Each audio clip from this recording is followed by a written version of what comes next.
subject of island-wide interest in recent weeks has been the government cement factory at Kangasanture, one of the greatest national projects launched in modern times. One of the special features of the factory is that all but one of the raw materials used, that is gypsum, is produced locally.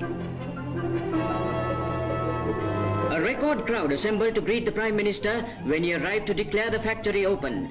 He was accompanied by Mr. G.G. Ponnambalam, the Minister of Industries, Industrial Research and Fisheries. The opening ceremony was performed in an improvised assembly hall which was crowded to capacity with 9,000 guests from all parts of the island. The crowd outside the hall numbered well over 30,000. After the ceremonial opening, the Prime Minister was shown round the factory. It was a bare few hours after the Prime Minister's tour of inspection that a part of the roof protecting the kiln collapsed unexpectedly. Widely exaggerated reports of the accident helped to create the impression that the factory had received irreparable injury.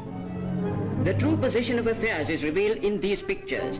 What was at first feared by some to be a crippling blow is nothing more than a temporary setback caused by trifling damage.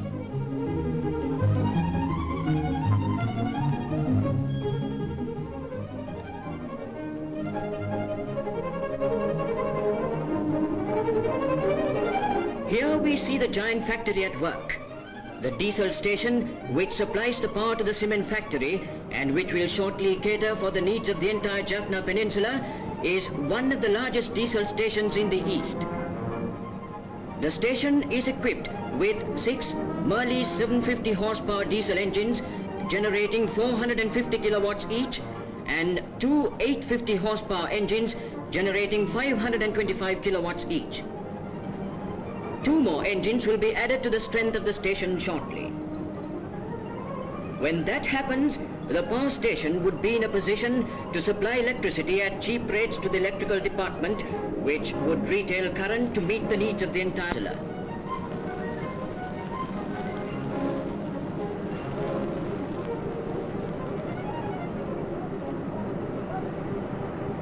The power supplied to these transformers is 3,300 volts. The raw limestone is brought from the quarry in dumpers and emptied to a gadget known as a hopper. From there, it is conveyed on an escalator to the jaw crusher, where it is broken up into small pieces. The crushed limestone is taken by conveyor belt to the hammer mill, reduced to fine powder and deposited in a store, where later the limestone is mixed with clay.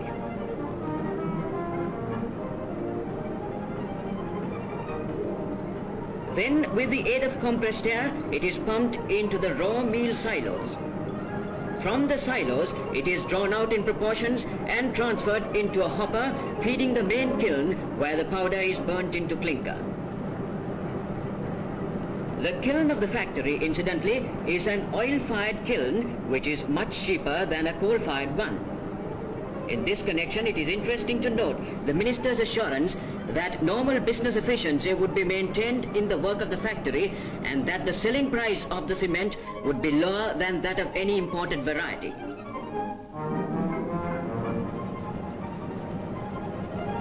After it has been cooled, the clinker is again transferred into a hopper, mixed with gypsum and sent along to the cement mill. It is then crushed into powder and conveyed through pipes to the cement silos, from where it is drawn to the packing plant.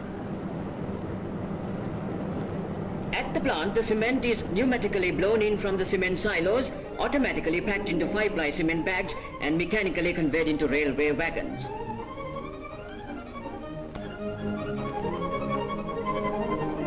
When the factory acquires better production conditions, which would be soon, its output would be 100,000 tons a year.